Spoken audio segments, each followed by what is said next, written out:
Asia Pacific carrier for the most part. If you look at the company, it's come through a evolution of a few different companies, so to speak. Yeah. Really, the foundation of it is, if you remember back during the bust, during all the internet time and all the cables being laid. Sure. It's really actually the original asset is the old Asia Global Crossing cable. Oh, okay. In the Pacific or in Asia, and then at that time the company became Asia Netcom. Yeah. Later, it was bought by private equity, and another cable system was added, which is the old C2C cable system. Sure. And that really has ended up what formed the foundation of PacNet. So really more originally as kind of a carrier. Sure. And a subsea carrier. Then evolving more into a full-service telco, including the aspect of, we also at one point bought Pacific Internet, which is an old ISP out here with a lot of presence in about 2008. Yeah. And, so getting the SME business in the local. And then about 2-3 years ago, the company, really started seeing the aspect of, one of the advantages of this vast mesh cable network, one of the biggest cable systems in Asia, is having these landing stations, is, we can build data centers on it. Sure. And it creates a different level of connectivity. It creates a different level of potential solutions. And, then so we started building out our own data centers in the region. Our own purpose-built data centers that, we operate on a colo perspective, as well as, clearly you can get network from us, but they're also carrier neutral. Sure. And about a year and a half ago, as we were looking at the strategy and the change, we underwent, quite a bit of a transformation. And we decided to really just focus on the enterprise market and the carrier market.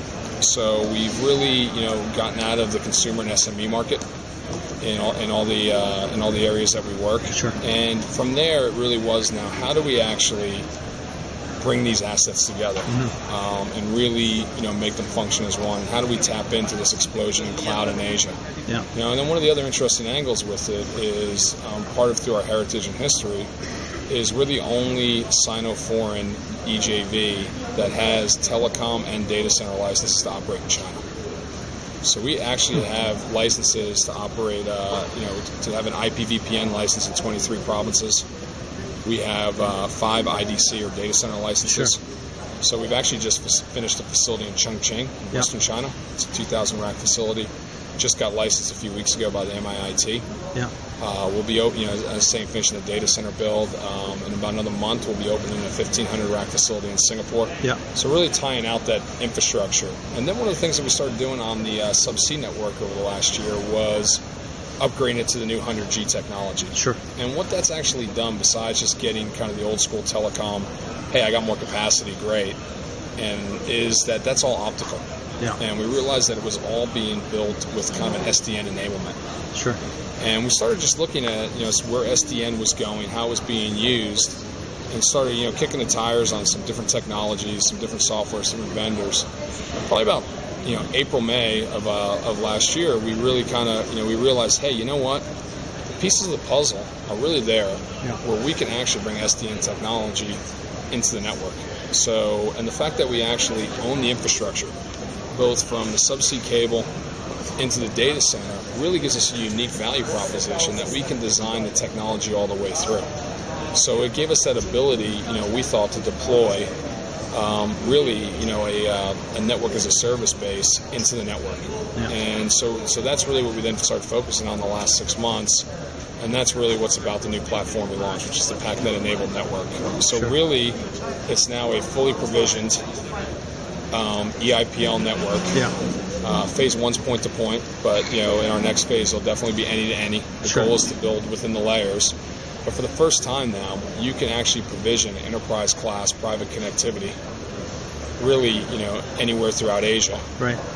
On demand. And then we actually took it a step further, is if you look in our industry, that same process today would be about anywhere from a 15 to 20 business day cycle. Yeah. If you said I wanted private connectivity from my servers in Hong Kong to my servers in Sydney. Yeah. And by the time you ordered it, you put it in, you test it, we turn it over, you'd use it. So that's one aspect. This will now take that to minutes. And we'll show you how we do that with the SDN technology. Sure. Second piece is what we decided to do was really take it all the way through. And what I mean by that is the other way you look at that, how we sell today, as well as our competitors, is that's a minimum 1-year contract. Yeah. Usually 2. and you buy a fixed set of bandwidth on that link, and if you need more, we're going to make you buy another circuit. We're not upgrading it, Sure. and it's all up to you on whether you use it or not. So we said with this technology, it's going to allow us to actually operate our network more efficiently.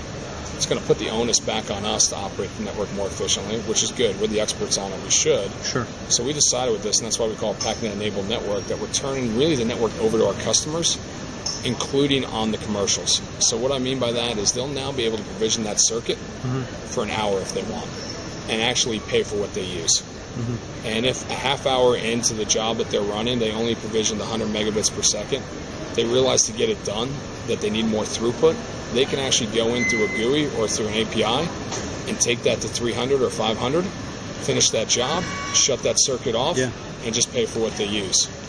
And then the other interesting aspect is, since we actually, again, have such a really great mesh cable network and on the infrastructure all the way through, we're also offering quality of service options to our customers. Sure. So they can actually pick the lowest latent path.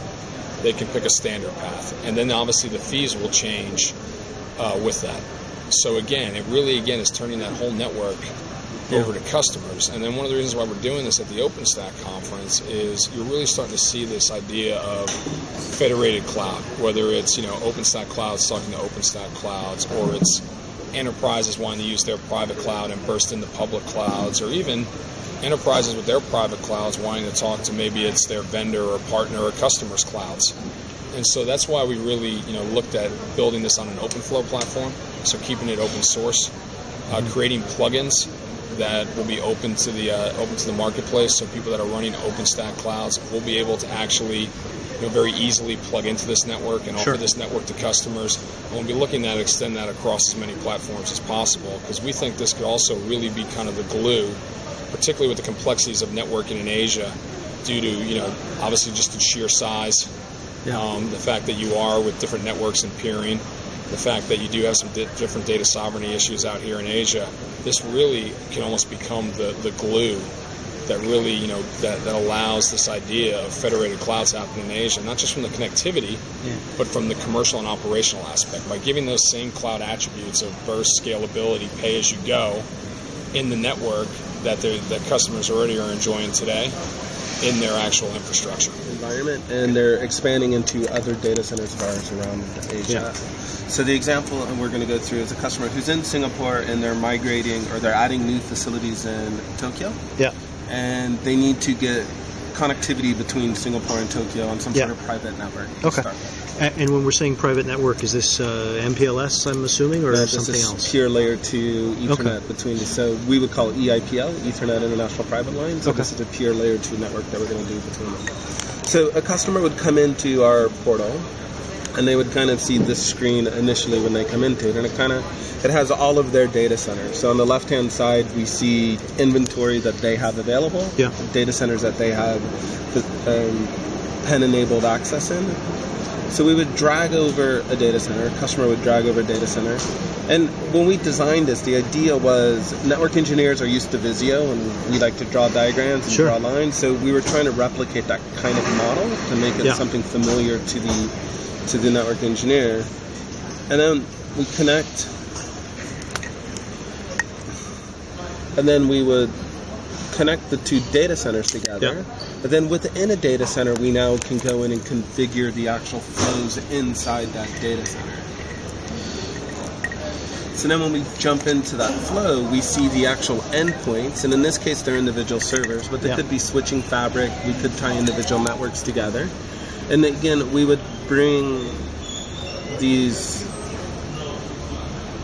servers into the same canvas, and we would go through that same model of connecting Now, are these together. logical or physical servers, or it doesn't matter? In this case, these are physical servers, but technically it's a port in a data center. So what's on the other end of that doesn't really matter.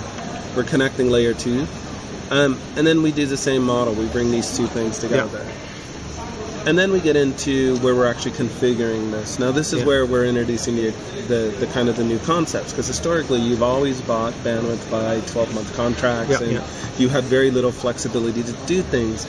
We can do this now at the application level. So these endpoints don't have to be servers. It could be a process running on port 80. It could be a VLAN that we're taking on a specific thing that we want different performance parameters.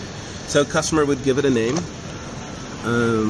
Server, in this case, say server 1 to server 2. They give it a description, Japan, in this case, Japan to Singapore. And then they can come in here and configure the bandwidth for what they need on that particular flow. We'll set up a 300 meg flow. We have some latency options, so to give them some performance characteristics depending on what they need. We'll use just kind of a standard latency at this moment. And notice how the pricing is updating in real time. So the consumer knows exactly how much this service is going to cost them. Makes sense. And they can do trade-offs to figure out what meets their specific business needs. Sure. We then set a duration for this, and we can pick an hour, day, weeks, or multiples. You know, we struggled with this next bit for a while, to tell you the truth. It was, at the end of this week, what do we do with the circuit? Right? Do we just turn it off, which may not be the best interest for the customer, or it may be what the customer wants? So we came up with 3 options. The first is to disconnect it, so the end of that term, if you will, it's done. We can auto-renew it for another week at 300 meg at standard latency, or we can jump to an hour-by-hour basis, just to make sure that if their process isn't done, they have a little bit of headroom, a little bit of room to get that done. When they're done, they would hit deploy. Now, there's a safety feature where I've been talking too long, and if I do this, my session's timed out, so I need to jump back in. Before I do that, in the background, I have a test going from Singapore to Japan, and it's a ping that you'll see are a bunch of unreachables scrolling along the screen, except it's logged me out. No, it hasn't. Let me just restart this. So they're unreachable, and it'll give you an idea of how quickly this actually will deploy. So this is not a PowerPoint demo, as it were. This is a real. This is a live demo. We're going to configure this in real time. It's that easy for me to deploy a link between Singapore and Japan. Correct. What we need to watch here is we do this. As soon as we hit deploy, these will become reachable. We hit deploy, the line goes from blue to green, and we've started to now get our pings through the background. So it's immediately popped up. I also have an iPerf running, which is a traffic generator, and we're sending right now, I'm sending a 500 meg stream. And you can see we're getting around 300 meg across this instantaneously. And 290, just a little bit short. A little bit short. But then I am sending a 500 meg stream. So let's imagine a real customer situation. They're trying to move that initial data from Singapore to Japan, and they need more bandwidth. Traditionally, they can't do that. They can't just call up the carrier and say, hey, can I have an extra 200 meg for the next 2 days while I do this config? We can now come back in and let the customer do that. So they can come back into this same flow, bump the bandwidth from 3 to 5, give it, let's say, 2 days instead of a week, because we only need that little bit for 2 days. And then if we hit deploy, we turn green, and if we look back at our usage graphs, we see that we've immediately jumped up now, and we're getting closer to 500 meg. How do you provision that on the backside? This has got to be amazing control, such that you've got zero latency on your end to flip it over. So it's fully automated, obviously. But what is that? So it's a complete open flow environment. So there's open flow enabled switches. There's an open flow controller. The controller has which controller are you using? Everything's Velo at the moment. And we have our own control plane out of band in order to talk controller to switches. And we can push that out to the switches immediately and reprogram the switches essentially to take a bigger screen. And you said it's layer 2, so I can do layer 2 domains across those two, and it stretches, etc. We actually have a stretch OpenStack cluster with VLANs running across this as well right now, and it's completely transparent to 802.1q and BPDUs and all of that. It is completely transparent at that level. If you look at our cable map system, with the connectivity of Asia, the ability to get into China. We operate 18 data centers around the region. Really what we want to come, we kind of started from the end state. Instead of saying let's kind of work through, and this is obviously we're going to have to go through steps to get there.